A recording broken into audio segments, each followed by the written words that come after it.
Good morning, students. Today we are going to discuss about changes in demand curve and change in the quantity demand. In the last previous classes, we have to discuss about the determinant factor of the demand. ऐसे factors जो कि demand को effect करते हैं. So first of all हम लोग का revision करेंगे. These are the factors of the price of the commodity, substitute goods, complementary goods, customer income, consumer taste and fashion, distribution of national income, possibility of future conditions and festivals. So these are the factors which affect the demand. क्योंकि इन जो factors हैं इनको affect करना, इनको revise करना इसलिए ज़रूरी है क्योंकि अब जो हम ये टॉपिक पढ़ने जा रहे हैं, changes in demand and changes in quantity demand, these topics are based on these factors. ये सारे के सारे जो टॉपिक है इन फैक्टर्स के ऊपर डिपेंड करते हैं. तो फर्स्ट ऑफ ऑल हम लोग बात करते हैं, देखो, चेंज इन डिमांड कि डिमांड जो कर्व होता है उसके अंदर चेंज कैसे होता है. कि कोई भी पर्सन जो होता है डिमांड करता है, डिमांड उसकी चेंजेस कैसे होती है. तो चेंजेस का मीन्स क्या होता है?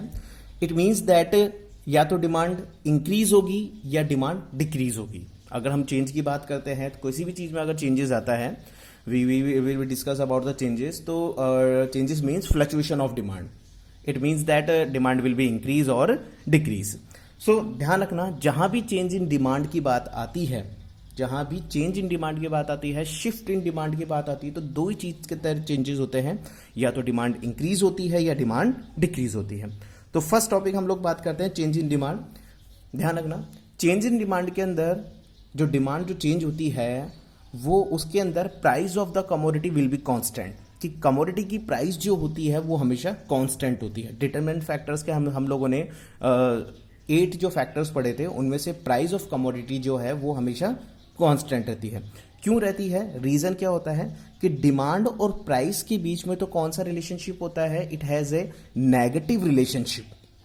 सो चेंज इन डिमांड के अंदर negative relationship never be shown. Negative relationship को हम लोग कभी भी शो नहीं करते हैं.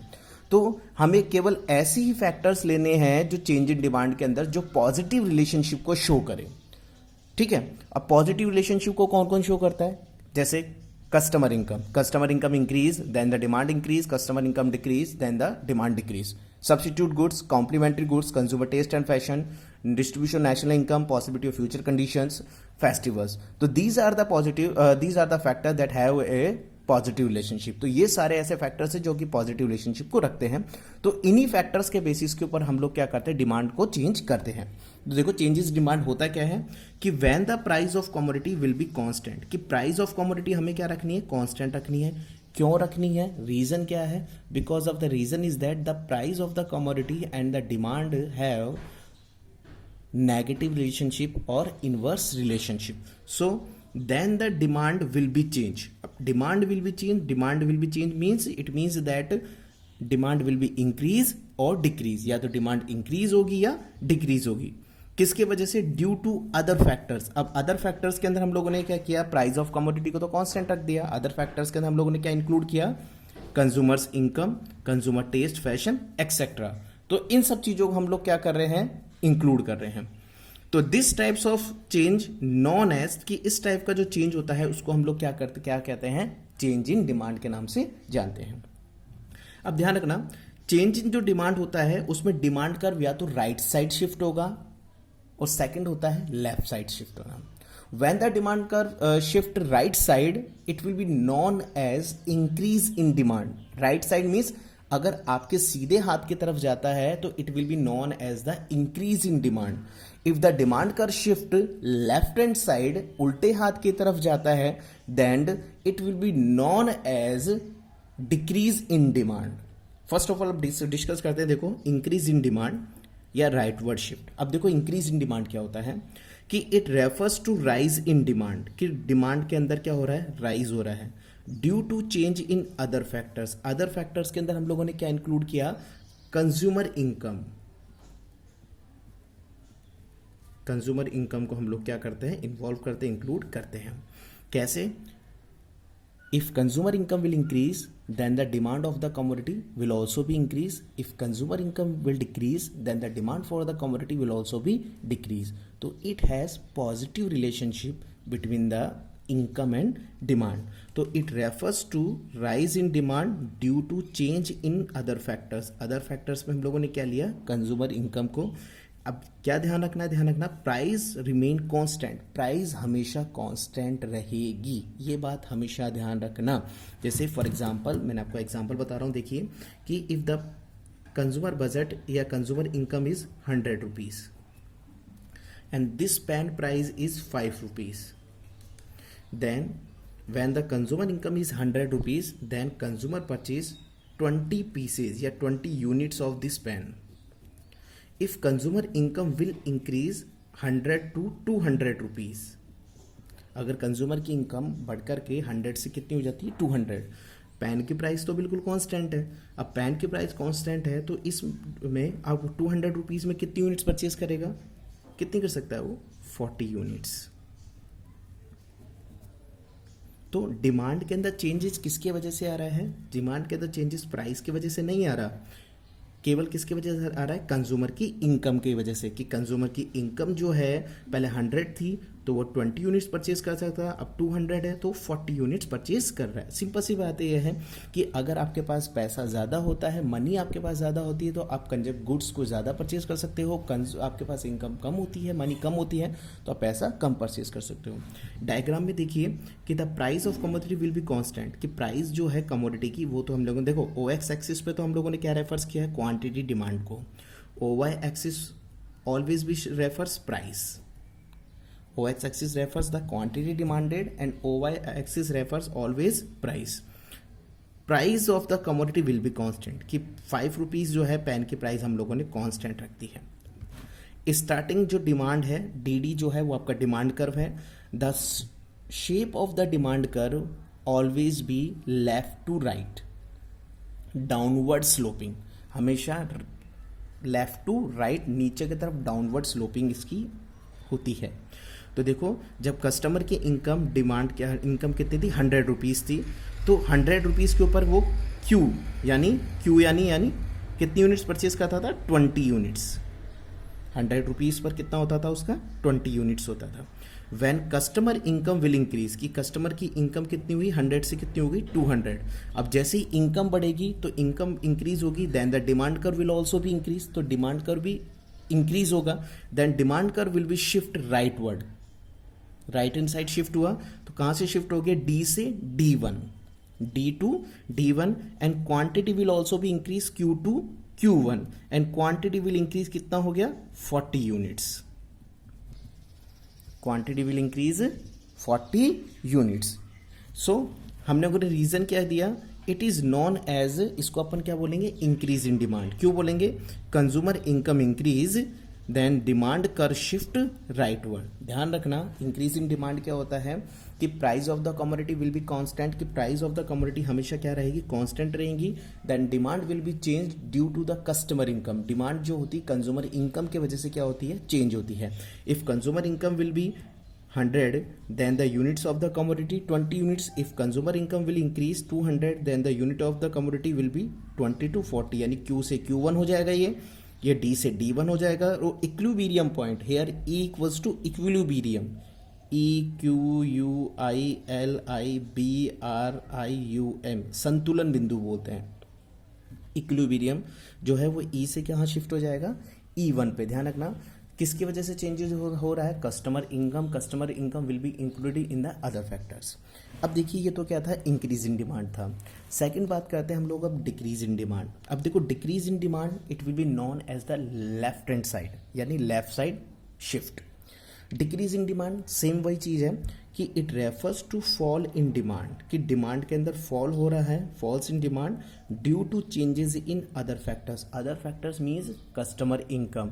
If customer income will decrease, if the customer income will be 200 rupees, then customer purchase 5 rupees per unit 40 units. If customer income will decrease 100 rupees, then customer purchase only 20 units.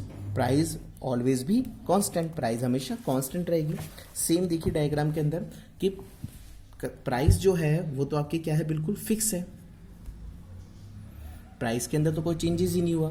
तो price तो क्या है आपकी बिल्कुल fix है, constant है, यानी price is the 5 rupees. Then DD is the demand curve. Here अपन ये मान के चलते हैं कि कस्टमर इनकम जो है वो यहाँ पे कितनी थी 200 रुपीज थी। देन कस्टमर परचेज 40 यूनिट्स, यानी डी पर कितनी Q, यानी 40 यूनिट्स वो परचेज कर रहा है। If customer income will decrease 100 rupees, 200 से कितनी हो जाती है 100 हो जाती है, then he will purchase only 20 units. उसका जस्ट अपोजिट है। कहने का मतलब यह है कि जैसे कस्टमर की इनकम कम होती है तो डिमांड कर्व कहाँ शिफ्ट हो जाता है D से D2, यानी लेफ्ट हैंड साइड के अंदर। यहाँ पर हम लोगों ने लेफ्ट हैंड साइड वाले कर्व को किससे रिप्रेजेंट किया है D2 से। तो डिमांड कर्व जो है वो आपके कहाँ शिफ्ट होता है D2 के बेसिस पर शिफ्ट हो जाता है। And consumer income decrease and demand curve shift left hand side. Clear? एक बार और समझ लेते हैं। देखिए कि here is the price of the commodity will be constant, price of the commodity is the 5 rupees, then the DD is the demand curve, here we have the 200 rupees. When the income of the consumer या consumer income will decrease 200 to 100 rupees, then demand curve shift D to D2, यानी demand curve जो है वो D से कहाँ shift हो जाता है लेफ्ट हैंड साइड में D2 पर शिफ्ट हो जाता है। कहने का मतलब ये कि क्वांटिटी डिमांड भी कहाँ शिफ्ट हो जाएगी Q से Q2, यानी पहले 40 यूनिट्स परचेज कर रहा था, अब कितनी यूनिट परचेज कर रहा है वो 20 यूनिट्स जो है वो आप लोगों की वो परचेज कर रहा है।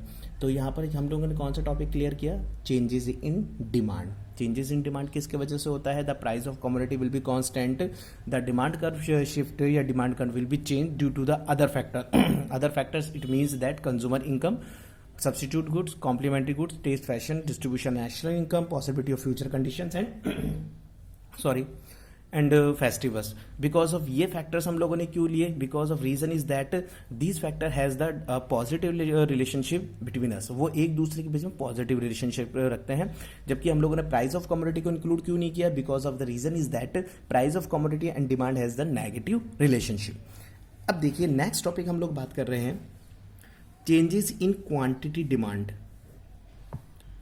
इसका सेकंड नेम होता है extension and contraction in demand. Extension means increase, contraction means decrease in demand या movement along the same demand curve, यानी एक ही डिमांड कर्व के ऊपर मूवमेंट होना। यहां पर तो हम लोग क्या कर रहे थे, डिमांड कर्व जैसे इंक्रीज हो रहा था D से D1 पे जा रहे थे, डिक्रीज हो रहा था D to D2 पे जा रहे थे। तो demand curve will B fluctuate, demand curve जो हो रहा था वो फ्लक्चुएट हो रहा था, ठीक है ना। इसमें फ्लक्चुएट नहीं होगा, सेम ही डिमांड कर्व के ऊपर अपने को बात करेंगे। अब देखिए कि डिमांड और क्वांटिटी डिमांड के अंदर क्या डिफरेंस होता है। पहले ये चीज समझ लीजिए कि डिमांड की हम लोग बात करते हैं तो डिमांड जो है, demand will be based on the price of good, consumer income, consumer की विलिंगनेस, उनकी एबिलिटी, इन सब के ऊपर डिपेंड करता है। जबकि क्वांटिटी डिमांड जो होता है वो क्या करता है, only on depend on the price of the commodity, और it is related to the net quantity of the demand, कि नेट क्वांटिटी जो होती है किसी गुड की उसके ऊपर डिपेंड करता है। देखो कैसे, मैं आपको एक चीज समझाता हूँ कि क्वांटिटी डिमांड क्या होता है। देखिए कि quantity demanded is a term, कि एक ऐसा टर्म होता है use in economics to describe the total amount of a good और services that consumer demand over a given interval of time. यहाँ ये वर्ड पर ध्यान रखना, इंटरवल ऑफ टाइम पे डिपेंड करता है। कैसे कि क्वांटिटी डिमांड जो होता है एक ऐसा टर्म होता है यूज इन इकोनॉमिक्स, जो कि इकोनॉमिक्स में यूज होता है टू डिस्क्राइब, ये बताने के लिए कि टोटल अमाउंट, जैसे सपोज करो कि आप लोगों ने 40 किलो शुगर परचेज किया, किसका, गुड का, that consumer demand over a given interval of time, एक टाइम इंटरवल के अंदर, कि एक टाइम इंटरवल के अंदर जैसे आप लोगों ने कोई भी गुड्स को परचेज कर लिया, कि जैसे आप लोगों को मालूम है कि हम लोग महीने भर के अंदर 1 मंथ के अंदर हम लोग जो है वो 30 kg जो फ्लोर है, आटा जो है उसका कंजप्शन करते हैं, कि हमारे घर के अंदर हमारी फैमिली जो है उसके अंदर 30 किलो आटा जो है या 30 किलो जो फ्लोर है उसका कंजप्शन होता है हर मंथ के अंदर, एवरी मंथ के अंदर, कि एवरी मंथ के अंदर हमारे घर में 2 लीटर मिल्क के अकॉर्डिंगली 60 लीटर जो मिल्क है वो हर मंथ आता है। Every month we will be consume the 60 litre milk. तो टोटल क्वांटिटी हो गई, इंटरवल ऑफ टाइम बिल्कुल क्या हो गया, फिक्स हो गया। और कितने लीटर आता है, 2 लीटर के बेस पर कितना आ रहा है, 60 लीटर आ रहा है। प्राइस क्या है 50 रुपीज़ के हिसाब से आ रहा है, तो किस पे डिपेंड करता है, प्राइस के ऊपर डिपेंड कर रहा है। ठीक है, कितना लीटर आ रहा है 60 लीटर आ रहा है। टोटल इनकम कितना हो गया, टोटल कितना हो गया 60 इंटू 50 कितना हो गया 3000 रुपीज़ का हो गया। तो ये टोटल अमाउंट है आपके पास, एक पर्टिकुलर क्या है टोटल अमाउंट है। ये किससे रिलेटेड है आपका, आपकी क्वांटिटी से। If the price of the milk will be decrease या will be increase 50 to 100 litre 50 to 100 rupees, then the amount of the milk will be reduce. 60 आता था 30 लीटर हो जाएगा। डिक्रीज होता है 50 से 25 होता है तो 60 आता था, देन 120 लीटर हो सकता है। तो ये अमाउंट जो होता है वो किसके ऊपर डिपेंड करता है, प्राइस के ऊपर डिपेंड करता है। और इसका जो एक फिक्स टाइम पीरियड होता है, एक फिक्स टाइम पीरियड में हम लोग कितना कंजप्शन हम लोग करते हैं। जबकि डिमांड के अंदर क्या होता है, वो डिमांड के अंदर क्या होता है कि हमारी क्वांटिटी जो होती है वो फिक्स नहीं होती। कैसे नहीं होती, डिमांड के अंदर से सपोज करो कि अगर आपका ये पेन खत्म हो गया तो आप लोग इसको अभी परचेज कर लोगे, सिंपल सी बात है। इसको आप लोग क्या कर लोगे, अभी ही तुरंत जा करके परचेज करके लेकर के आ जाओगे, चाहे वो 5 रुपीज़ का मिला या 10 रुपीज़ का मिला, आप लोगों को नीड है, आप लोगों ने परचेज कर लिया। अब ऐसा थोड़ा ना है कि यार हम लोग तो एक दिन के अंदर एक पेन लेना है, मुझे 30 दिन में 30 पेन खत्म करूंगा मैं। इनकी कोई क्वांटिटी थोड़ा फिक्स करी है आप लोगों ने, नहीं करी ना। तो डिमांड के अंदर कोई भी क्वांटिटी फिक्स नहीं होती, जबकि क्वांटिटी डिमांड के अंदर हम लोग क्या करके चलते हैं, क्वांटिटी को फिक्स करके चलते हैं। तो आप देखिए कि क्वांटिटी डिमांड जो होता है, मतलब आप लोग समझ गए होंगे कि डिमांड के अंदर तो क्या सीन होता है कि हम लोग जो यूज़ करते हैं वो यूज़ करते हैं अदर फैक्टर्स को, because of the demand will B depend on the other factors, but the quantity demand will B only on depend on the price of the good. Quantity demand जो होती है वो only on depend किसके ऊपर होती है, price of good के ऊपर डिपेंड होती है। If the price of good will be increase then the quantity demand will also be decrease, and this term is known as the contraction. If the price of the commodity will be decrease then the quantity demand will be increase, it will be known as the extension. कहने का मतलब यह है कि अगर किसी commodity की price कम होती है तो आप लोग डिमांड ज़्यादा करोगे, तो इसको तो अपन क्या बोलेंगे, extension. Extension in quantity demand या एक्सटेंशन इन डिमांड। अगर किसी कमोडिटी की प्राइस लेस होती है, अगर किसी कमोडिटी की प्राइस हाई होती है, देन आप लोग डिमांड क्या करोगे, कम करोगे। इसको अपन बोलेंगे contraction in demand. Clear, quantity demand समझ में आ गया, एक्सटेंशन समझ में आ गया। Extension mean when demand high, contraction means when demand low. अब मूवमेंट अलोंग क्या होता है ये अभी समझ में आ जाएगा। कैसे, देखो पहले इसकी डेफिनेशन पे जाते हैं कि a change in quantity demanded is a change in the specific quantity. ध्यान रखना, कौन सी quantity, specific quantity, 50, 60, 100, 200 in a particular day या month of a good that buyers are willing and able to buy. This change is the quantity demanded is caused by the change in the demand price. किसके ऊपर depend करता है, only on the demand of price के ऊपर, commodity की price के ऊपर। Other factors से इसका कोई लेना देना नहीं है। अब देखो इसमें क्या क्या चेंजेस आते हैं। क्वांटिटी डिमांड इनके अंदर चेंज होगा तो उन या तो क्वांटिटी डिमांड इंक्रीज होगी या डिक्रीज होगी। When the quantity demanded will be increase it will be known as the extension in demand. Extension means increase in demand. अब इंक्रीज इन डिमांड किसके वजह से होता है, प्राइस की वजह से। तो ये बता रहे, देखो when the quantity demanded of good rises due to fall in the price, कि जैसे ही प्राइस आपकी फॉल हो जाएगी, जैसे पेन 25 का आता था 5 रुपीज़ का आता है तो आप लोग इसकी यूनिट्स ज़्यादा परचेज करोगे। It is called the extension of demand. In this demand curve shift downward. देखो पहले वाले डिमांड के अंदर हम लोग क्या कर रहे थे कि जैसे ही हमारे डिमांड कर्व डाउनवर्ड हो रहा था तो हम लोग एक नया डिमांड कर्व लेते थे। ये पहले डी था, डाउनवर्ड हुआ तो अपन ने नया बना लिया जिसको रिप्रेजेंट किया D2 से। लेकिन हम लोग इसी के डिमांड कर्व के अंदर चेंजेस कर रहे हैं। देखो कैसे कि शुरुआत में प्राइस जो थी पेन की वो 20 रुपीज़ थी, ठीक है। 20 रुपीज़ के बेसिस पे 100 रुपीज़ के अंदर हम लोग क्या कर रहे थे, 5 पेन परचेज कर रहे थे, यानी Q. If the pen price will be down 10 rupees then consumer purchase 10 units. It means when price decrease then quantity increase. price decrease, quantity increase, Q2 Q1, price decrease P2 P1 and demand का shift rightward कैसे, इस तरफ। पहले point A पे था, increase होकर के कहां पर पहुंच गया वो, बी पर। ठीक है, इसके अंदर हम लोगों ने कोई भी नया डिमांड कर्व रिप्रेजेंट नहीं किया है। क्यों नहीं किया है, क्योंकि इसको हम लोग क्या बोलते हैं, movement, because of the reason it is called the movement along the same demand curve, कि एक ही डिमांड कर्व के ऊपर अपने को मूवमेंट करना है। अगर इंक्रीज होता है तो डाउनवर्ड और डिक्रीज होता है तो लेफ्ट साइड कहाँ जाएगा, ऊपर की तरफ, यानी अपवर्ड। तो when the price of commodity will be decrease P2 P1, then quantity will also be increase Q2 Q1 and this is known as the extension in demand. इसको अपन क्या बोलेंगे, extension in demand. Next topic is that contraction in demand. Contraction in demand देखिए, when the quantity demanded falls, कि जब quantity demand क्या होती है, फॉल्स होती है। किसके वजह से हो सकती है, ऑब्वियसली डिमांड जो है वो कम होगी जब कमोडिटी की प्राइस ज़्यादा होगी, due to rise in price, कि जैसे ही कमोडिटी की प्राइस राइज हो जाती है तो क्वांटिटी डिमांड क्या हो जाती है, कम हो जाती है। It is called contraction in demand. तो इसको अपन क्या बोलेंगे, कॉन्ट्रैक्शन इन डिमांड बोलेंगे। कॉन्ट्रैक्शन इन डिमांड क्यों बोलेंगे, because of the price will be high then the demand will be low. Demand क्या हो गई है, लो हो गई है। अब इसके वजह से क्या होगा, in this demand curve shift upward बोले तो लेफ्टवर्ड,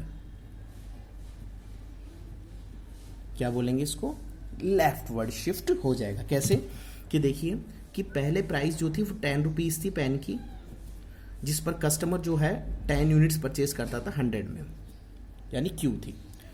जैसे ही प्राइस जो है 10 से कितनी हो गई, 20 हो गई, प्राइस भी हाई, ठीक है। Then quantity will be decrease, तो क्वांटिटी भी क्या हो जाएगी, क्यू से, जी हाँ, यहाँ P1 है तो यहाँ क्या हो जाएगा, Q1 हो जाएगा, यानी क्वांटिटी क्या हो जाएगी, अपने पास लेस हो जाएगी। यानी P प्राइस के ऊपर वो 10 यूनिट्स परचेज करता था, when the price will be high 20 rupees, then the quantity will be low, यानी 5 units, and